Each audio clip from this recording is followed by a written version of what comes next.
Sabe aquela fase da vida em que a missão de criar os filhos, que durou décadas, finalmente termina?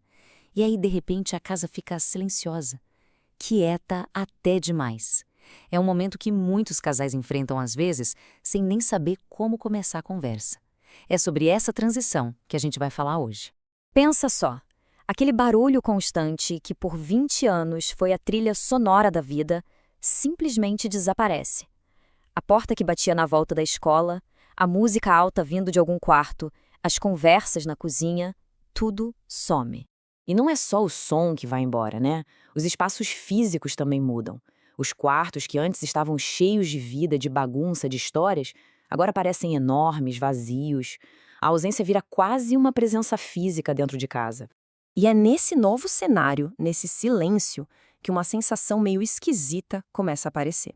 O casal se olha, depois de uma vida inteira lado a lado, e uma pergunta que ninguém quer fazer começa a se formar na mente.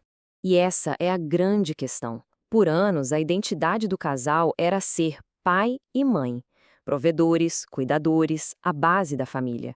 Mas e quando essa função principal, que ocupava todo o tempo e energia, se encerra? O que sobra? O ninho pode até estar vazio, mas o casamento não precisa ficar. Para a gente entender como se chega nesse ponto, é preciso dar um passo para trás. Essa transformação de parceiros para pais é um processo lento, quase invisível. A vida a dois vai ficando em segundo plano, não porque o amor acabou, mas porque a urgência do dia a dia simplesmente atropela tudo.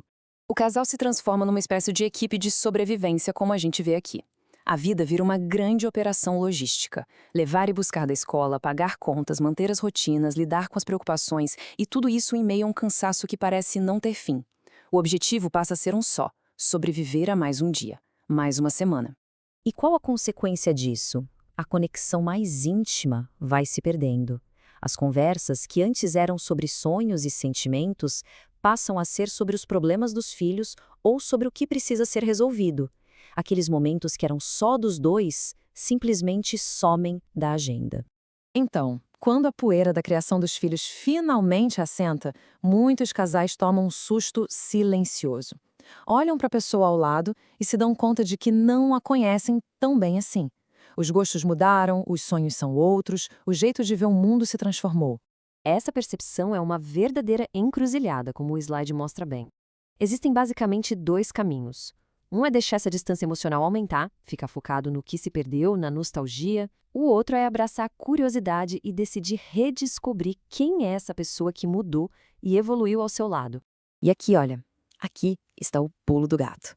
Mudar é a coisa mais natural do mundo. Ninguém é o mesmo de 20 anos atrás. O verdadeiro perigo para o relacionamento não é a mudança em si, mas é quando a gente para de ter curiosidade um pelo outro. Então tá, como é que se reacende essa chama? A resposta é muito mais simples e, ao mesmo tempo, muito mais poderosa do que parece. Curiosidade. Um relacionamento não morre só por brigas. Muitas vezes, ele morre de tédio, quando a vontade de conhecer o outro acaba. Pensa na força de uma pergunta como essa. Ela não é sobre o passado, sobre quem a pessoa foi. É sobre o agora. Quais são os desejos e as ambições que existem hoje, nesse momento? É um convite sincero para conhecer a versão atualizada do parceiro ou da parceira. Essa outra pergunta abre uma janela para o futuro. Ela explora novas possibilidades, interesses que talvez estivessem adormecidos. É como dizer: ei, eu quero fazer parte dos seus próximos planos, do seu próximo capítulo. E essa talvez seja a mais importante de todas.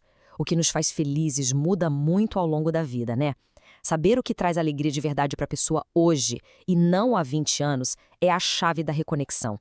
É a chance de se apaixonar de novo, não pela memória de quem a pessoa foi, mas pela realidade de quem ela se tornou. Com a curiosidade de volta ao jogo, o próximo passo é prático. É transformar o ninho vazio que parecia um lugar de perda em um verdadeiro campo de oportunidades.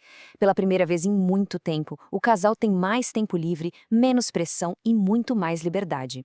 Na prática, isso significa criar um plano de ação, como o que a gente vê aqui. Viajar, nem que seja para um lugar perto, fazer um curso juntos, de culinária, de dança, qualquer coisa. Começar um projeto a dois. O ponto principal não é só passar tempo junto, mas sim criar memórias novas. Um relacionamento forte não vive só do passado, ele precisa de histórias novas sendo escritas. E isso tudo nos leva a uma ideia que, sinceramente, é a mais poderosa de todas. E se a melhor fase do relacionamento ainda estiver por vir? A gente tende a achar que o auge já passou, mas a verdade pode ser completamente diferente. Pensa bem, diferente do início do namoro, agora existe uma base muito sólida. Existe maturidade para lidar com os problemas, experiência de vida e principalmente uma história compartilhada que serve de alicerce.